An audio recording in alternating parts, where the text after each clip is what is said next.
These aren't just nostalgic movies about family, they're stories that quietly rewire how you see your own. Why is it that the films we remember as warm are the same ones that hit hardest years later? Why do they feel more honest now than when we first watched them? Some of these movies hide their truth behind humor, others pretend to be simple holiday stories, and one of them doesn't even look like a family film at all. Yet each one captures something most movies avoid: the distance between people who love each other, the moments before a family falls apart, and the fragile choices that pull them back together. This list isn't about the happiest families, it's about the most human ones, and one of these films will probably surprise you because it isn't remembered for family at all. But once you see it through that lens, you'll understand why these stories stayed with us long after the credits rolled. Number 5. Home Alone, 1990. Most people remember Home Alone as a harmless holiday comedy. A loud kid, two clumsy burglars, endless slapstick. But that's only the surface. At its core, this is a film about a child who feels invisible inside his own family. Kevin isn't just left behind by accident, he's emotionally overlooked long before that plane ever takes off. The house is full of people, yet no one really listens to him. No one slows down long enough to notice what he's feeling. As a kid, you laugh at his independence, you admire how clever he is, you wish you could be that brave. But as an adult, the story shifts. You start noticing the background moments, the rushed conversations, the irritation instead of patience, the way love exists, but attention doesn't. Kevin's wish isn't truly to be alone, it's to be seen. That's what makes the film quietly unsettling, because the burglars aren't the real threat. The real danger is emotional neglect disguised as a busy household. Even the famous traps aren't just jokes. They're a child's way of asserting control in a world that keeps overlooking him. A way of saying, I'm here, I matter. Then there's the old man next door, a character many kids barely remember, but as adults, we understand why he's there. He mirrors Kevin's fear, a family fractured by misunderstanding, a relationship lost because no one knew how to say the right words at the right time. And when Kevin finally reunites with his family, the moment is almost anticlimactic. No big apology, no dramatic speech, just presence, just relief. That restraint is what gives the ending its power, because Home Alone isn't saying families fix everything overnight. It's saying being together, truly together, is already a victory. It's a film that grows heavier with age, because the older you get, the more you realize you're no longer watching Kevin, you're watching the adults. And once you see that, the next film on this list becomes impossible to ignore, because it asks an even harder question. What happens when family doesn't just drift apart, but completely breaks? Number 4. Mrs. Doubtfire, 1993. At first glance, Mrs. Doubtfire looks like a comedy built on a silly disguise.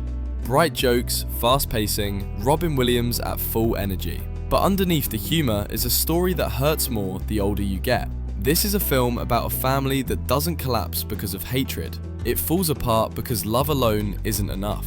Daniel Hillard loves his children deeply. That's never in question. But love without responsibility slowly becomes chaos. As kids, we laugh at his rebellion. We root for him to outsmart the system. We see the court, the rules, the adults as the villains. As adults, the perspective shifts. We notice the exhaustion, the instability, the quiet fear of a parent trying to hold everything together. Miranda isn't cold, she's overwhelmed. She doesn't want to break the family, she wants it to survive.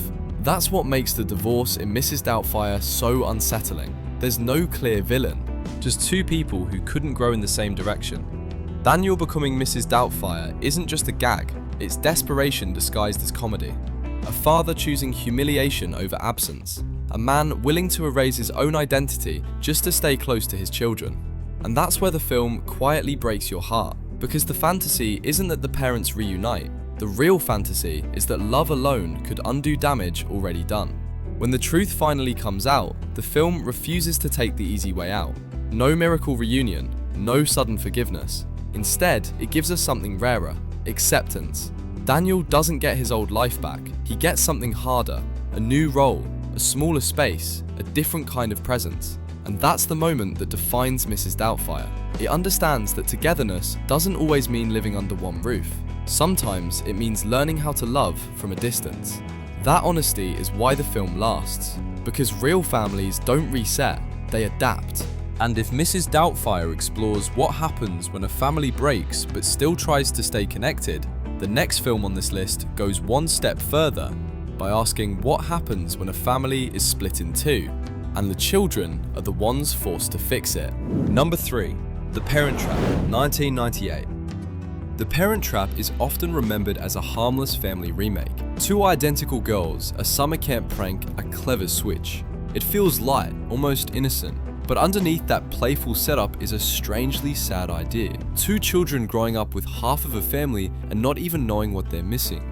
As kids, we focus on the fantasy, meeting your twin, outsmarting adults, reuniting your parents through clever planning. As adults, something else stands out. The loneliness that exists before the story even begins. Hallie and Annie are not broken children. They're loved, they're safe, they're raised well, and yet something essential is missing. Their parents didn't just separate from each other, they split a family in two, then sealed off the truth. Each child grows up believing this half-life is complete. That's the quiet cruelty of the situation. Not abuse, not neglect, but absence disguised as normalcy. What makes the Parent Trap linger is how much responsibility it places on children. The adults are frozen in their past, hurt, stubborn, afraid. So the kids take control. They lie, they manipulate, they scheme. Not out of malice, but out of longing. The film plays this as comedy, but the emotion underneath is serious. These children shouldn't have to fix what the adults broke. Yet they do, because they're the only ones brave enough to try. And when the parents finally reunite, the victory isn't romantic, it's restorative. Not about love rekindled, but about something that was taken being returned. What the Parent Trap understands is simple and unsettling. Children adapt faster than adults, but they also carry the cost quietly. That's why the film feels different when you revisit it, because you're no longer watching from the children's side, you're watching the parents, and wondering how much damage silence can do. And if this film shows children trying to stitch a family back together, the next one on this list asks a darker question. What happens when family doesn't feel like safety at all, but becomes the only place you're allowed to fall apart? Number 2. Little Miss Sunshine, 2006. At first, Little Miss Sunshine doesn't look like a family film at all. It feels awkward, messy, slightly uncomfortable. A broken van, a long road trip, 6 people who barely know how to talk to each other. This isn't a family bound by warmth. It's a family held together by habit. Each member is quietly failing at something. A father obsessed with success he can't achieve. A mother exhausted from holding everyone together. A teenager who has chosen silence over disappointment. An uncle drowning in shame and depression. A grandfather clinging to what little freedom he has left. And in the middle of it all is Olive. As kids, we laugh at the absurdity, the dance, the chaos. As adults, the film hits differently, because this is what family often looks like from the inside. Unpolished, uncomfortable, embarrassing. What makes Little Miss Sunshine devastating isn't its conflict, it's its honesty. No one here is particularly good at loving each other. They interrupt, they judge, they disappoint, but they show up. The beauty of the film isn't that the family becomes functional, it's that they stop pretending they ever were. When everything finally collapses, the competition, the dream, the illusion, the family does something radical.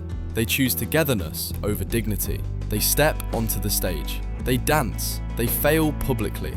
And in that failure, something real happens. For the first time, no one is alone. Little Miss Sunshine understands that family isn't about fixing each other. It's about staying when there's nothing left to fix. That's why the ending hurts and heals at the same time. Because nothing truly changes, except the way they stand side by side. And if this film teaches us that togetherness can exist inside dysfunction, the final film on this list asks the hardest question of all. What if you already have everything and still feel like you don't matter at all? Number 1. It's a Wonderful Life, 1946. This film is often remembered as comforting. Black and white, snow falling, a small town glowing with warmth. But It's a Wonderful Life isn't a gentle story. It's one of the darkest family films ever made. At its core, this is a film about a man who believes his family would be better off without him. George Bailey isn't chasing success, he's suffocating under responsibility. Every dream he had was postponed. every ambition traded away for someone else's emergency, and slowly, quietly, resentment sets in. As kids, we see George as a hero, a good man, a provider. As adults, we recognize the exhaustion, the self-erasure, the terrifying thought that your life might not matter as much as you hoped. What makes the film devastating is how familiar that fear feels. George doesn't want to die because he hates his family. He wants to disappear because he loves them and believes they'd be freer without him. The film understands something many family stories avoid. Being needed can feel like being trapped. When Clarence shows George a world without him, the lesson isn't abstract. It's brutal. Lives unravel, connections collapse. Not because George was extraordinary, but because he was present. That's the revelation at the heart of the film. Family isn't built on grand achievements. It's built on invisible sacrifices. The ending isn't about money or miracles. It's about recognition. George doesn't suddenly get his dreams back. He gets something heavier, proof that his quiet life mattered. And that's why It's a Wonderful Life remains unmatched. It doesn't romanticize family, it validates the weight of it. It tells us that togetherness isn't always joyful. Sometimes it's exhausting, sometimes it's painful, but without it, everything else falls apart. These films weren't really about happy families. They were about people trying to stay connected while life quietly pulled them apart. What makes them endure isn't nostalgia, it's recognition. That quiet moment when a scene feels uncomfortably familiar. And maybe that's the real question. When was the last time a movie made you think about your own family this way? Because one of these films is probably already in your memory. One you watched years ago without really understanding it. So when the holidays arrive and the noise fades for a moment, which of these stories will you return to?